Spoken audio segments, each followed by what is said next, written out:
વડોદરાથી સમાચાર આવી રહ્યા છે। નવી શિક્ષણ નીતિ મુદ્દે વાલીઓમાં નારાજગી જોવા મળી છે। નવી શિક્ષણ નીતિ મુદ્દે વાલીઓએ રજૂઆત કરી। ધોરણ 1માં પ્રવેશ મુદ્દે વાલીઓની રજૂઆત સામે આવી છે। 3 લાખ બાળકો પ્રવેશથી વંચિત રહેશે। વાલીઓએ વડોદરા કલેક્ટરને રજૂઆત કરી છે। 6 વર્ષે ધોરણ 1માં પ્રવેશના નિયમ મુદ્દે વિરોધ વાલીઓ દ્વારા કરવામાં આવ્યો।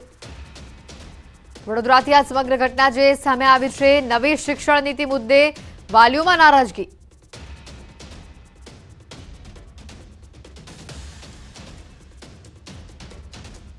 સંવાદદાતા અંકિત આપણી સાથે અહીંયા વડોદરાથી જોડાઈ ચૂક્યા છે। અંકિત પાસે જઈએ અને વધુ વિગત મેળવીએ। અંકિત, જે રીતની આ વિગતો સામે આવી છે, વાલીઓમાં જે રીતનો રોષ જોવા મળી રહ્યો છે, હાલ ત્યાં શું પરિસ્થિતિ છે?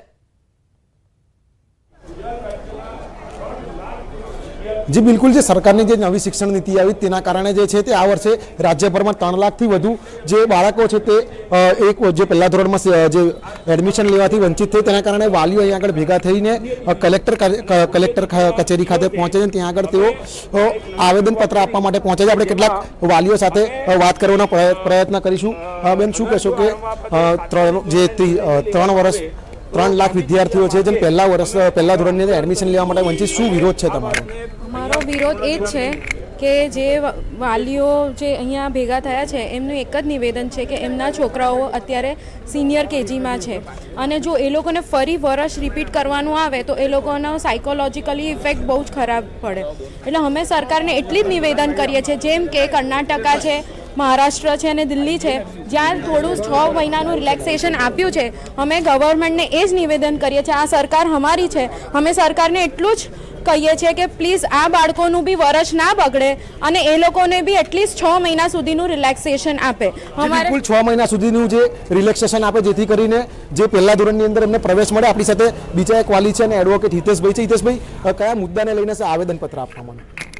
જે આ પરિપત્ર છે, જે પરિપત્રના કારણે રાજ્યના 3 લાખ વિદ્યાર્થીઓને આગળ નહીં ભણવાની પરિસ્થિતિ યા રિપીટ કરાવવાની પરિસ્થિતિનું નિર્માણ, આ પરિપત્ર બિલકુલ જ્યારે નેશન વાઇડ લોકડાઉન કોરોના કાળની જે શરૂઆત થઈ દેશમાં, એ જ મહિનામાં ગેઝેટમાં પબ્લિશ કરવામાં આવેલું હતું અને તેના કારણે જિલ્લા શિક્ષણ અધિકારીઓની કચેરીને આ પરિપત્રની કોઈ જાણ નથી, એટલે સ્કૂલોને પણ જાણ ન હતી અને એના કારણે હવે એવી પરિસ્થિતિનું નિર્માણ છે કે સ્કૂલો બહુ સ્ટ્રિક્ટલી હવે આ પરિપત્રનું અમલીકરણ કરીને અમને એવું જણાવી રહી છે કે તેઓ ફર્સ્ટ સ્ટેન્ડર્ડમાં એડમિશન નહીં આપે અને એટલે જ આજે અમે રજૂઆત કરવા આવ્યા છે કે આવી કોઈ પણ કડક નીતિ કે જેના કારણે રાજ્યના આટલા બધા વિદ્યાર્થીઓને ભોગ બનવાનું પરિસ્થિતિનું નિર્માણ થાય, એટલે આજે રજૂઆત કરવા આવ્યા છે કે રાજ્ય સરકાર દ્વારા આ બાબતે યોગ્ય પગલાં ભરીને આ ડિસિઝન જે છે એમાં કંઈક રાહત આપે અને 2023ની જગ્યાએ જો 2024થી આનું અમલીકરણ કરવામાં આવે તો આ જે કોઈ પ્રોબ્લેમ છે એનો સુખદ નિરાકરણ આવી શકે તેમ છે। જી બિલકુલ, રાજ્ય સરકાર દ્વારા આની અંદર થોડું રિલેક્સેશન આપવામાં અને આ જે કાયદાનો જે અમલ છે એ 2024થી કરવામાં આવે તો કદાચ જે 3 લાખ વિદ્યાર્થીઓ છે તેમનું જે પહેલું વર્ષ છે તે કદાચ બગડે નહીં। જી બિલકુલ અંકિત, હવે આ સમગ્ર જે રજૂઆત અહીંયા કરવા માટે વાલીઓ પહોંચ્યા છે, તેઓની આ રજૂઆતનો જો સ્વીકાર ન થયો તો આવનારા સમયમાં શું? જી બિલકુલ, અહીંયા આગળ બીજા પણ વાલીઓ છે, તેમની સાથે પણ આપણે વાત કરવાનો પ્રયત્ન કરીશું, કારણ કે તે લોકો રિલેક્સેશન માગી રહ્યા છે, પરંતુ જો જે એમની માંગણીઓ છે તે નહીં થાય તો શું કરવામાં આવશે? શું કહેશો કે તમે જે માંગણી કરી રહ્યા છો કે 2023-24ની આવે તો 6 મહિનાનું જે છે તે ગેપ આપવામાં, પરંતુ આ રજૂઆત જો સાંભળવામાં નહીં આવે તો શું થાય? સર, આમાં જો રજૂઆત અમારી સાંભળવામાં નહીં આવે તો 3 લાખ કરતાં પણ વધારે કુમળી વયના બાળકો જો છે એમનું ભવિષ્ય જોખમમાં છે, એમનું 1 યર બગડે અથવા તો જો અમે એમને ડ્રોપ અપાવીએ તો ઓલમોસ્ટ 1 લાખ જેવી એક સ્ટુડન્ટની પાછળ ખર્ચો થતો હોય છે। ફીસને તમે બધું ગણો તો 3 લાખ બાળકોની પાછળ તમે બી સમજી શકો છો કે કેટલો ખર્ચો થઈ શકે છે। તો અમારી રજૂઆત ગવર્મેન્ટને એટલી છે કે આ કાયદાને થોડું એક્સટેન્શન આપે અને અથવા કાયદો રદ કરે અને 1 વર્ષ માટે જ્યાં છોકરાનું વર્ષ બગડે છે થોડા માટે, તો એટલો અમારી માંગણીનો સ્વીકાર કરે। જો અમારે ના સ્વીકાર કરે તો કાં તો છોકરાનું 1 વર્ષ બગડે, એમને ડ્રોપ લેવું પડે અથવા તો અમારે એમને રિપીટ કરાવવું પડે। જી બિલકુલ, બીજા એક વાલી છે, તેમની સાથે વાત કરી। તમે જે માંગણી કરી રહ્યા છો, સરકાર આ માંગણી પર વિચાર ના કરે તો શું થઈ શકે? આમાં ગુજરાતના જેટલા બી બાળકો છે, જેમ કે 3 લાખ બાળકો છે, એ લોકોનું બધાનું ભવિષ્ય એક વર્ષનો એ લોકોનો ગેપ આવી શકે છે। આપણું ગુજરાત 1 વર્ષ પાછળ જઈ શકે છે। ભવિષ્યનો સવાલ છે, ગુજરાતના આપણા ઉભરતા બાળકોનો સવાલ છે।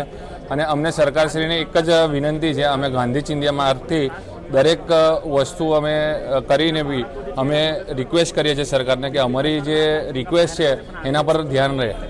જી બિલકુલ, તો વાલીઓ ઈચ્છી રહ્યા છે કે જો આ સરકાર આ માંગણી ન ઈચ્છે તો એક બાળકનું જે બાળકો છે તેમનું 1 વર્ષ તો બગડે, સાથે સાથે પૈસાનો પણ વેડફાટ થાય. વાલીઓ કહી રહ્યા છે કે સરકાર એમની વાત પર વિચાર કરે.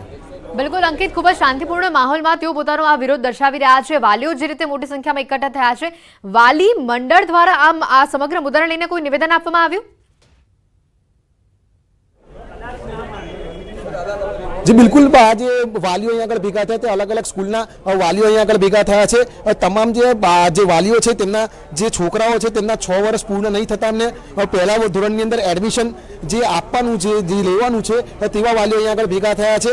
વાલી મંડળો દ્વારા પણ અનેક વખત સરકારને રજૂઆત કરવામાં આવી છે, ડીઈઓને પણ આવેદનપત્ર આપવામાં આવ્યું છે, છતાં પણ કોઈ વસ્તુ આગળ ન જતા આજે તેઓ ના છૂટકે કલેક્ટરને આવેદનપત્ર આપવા માટે અહીં પહોંચ્યા છે. અને તેમની એક જ જે રજૂઆત છે કે જે સરકાર જે છે કે જે નીતિ છે જે શિક્ષણ નીતિ 2023ની જગ્યાએ 2024માં અમલ કરે તો કદાચ 3 લાખ છોકરાઓનું ભાવિ બચી શકે છે. જી બિલકુલ અંકિત, આભાર સમગ્ર માહિતી બદલ.